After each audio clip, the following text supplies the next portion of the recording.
distance, So I'm curious. Obviously, the network loved it too. Get it going. But did you have kind of an unusual reaction from some of the networks when you started pitching the idea for the show? I was new to this whole process. I'd been in animation at Disney for 7 years before, and at Sony before that, and so I didn't really know what this was going to be at all. The idea of like coming up with something and pitching it around, and we did it all in one day. So not the planning, but like the pitch, right? Because I guess there is the network.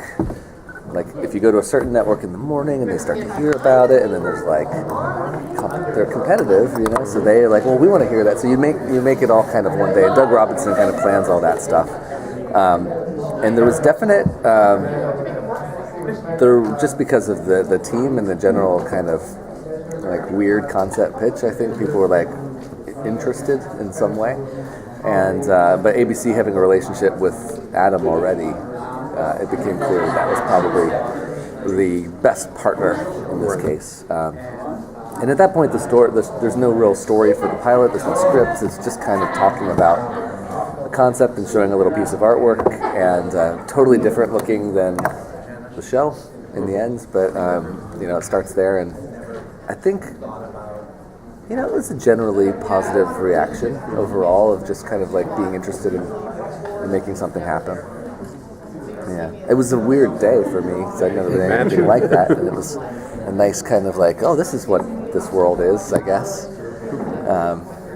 And it was kind of a rocket from there. It doesn't go slow, that's for sure.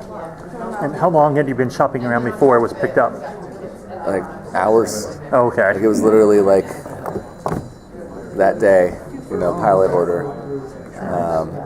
And we maybe heard about that night, Okay. Basically, you go through all that stuff, and then lots of phone calls are made, and Doug Robinson is on the phone the whole day trying to figure it out with the Sony TV people and who the partners are going to be, and they're kind of shaping what it's going to be.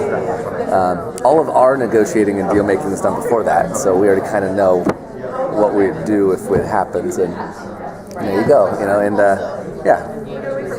Would there ever be a Imaginary Mary, the animated version by Patrick Osborne?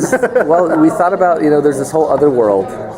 She goes somewhere for all this time. Of course. Right? And lots of other characters could possibly have other people that they see, so the world can build, and they can have their little side stories and stuff. So we have talked about that a little bit. And I think with the right, if we're able to make a few more, we start to dig into like the weirdness of it. It's this first little season arc goes. You start to see a little bit. We get some impression that this could go into wacky places. And then we'll see.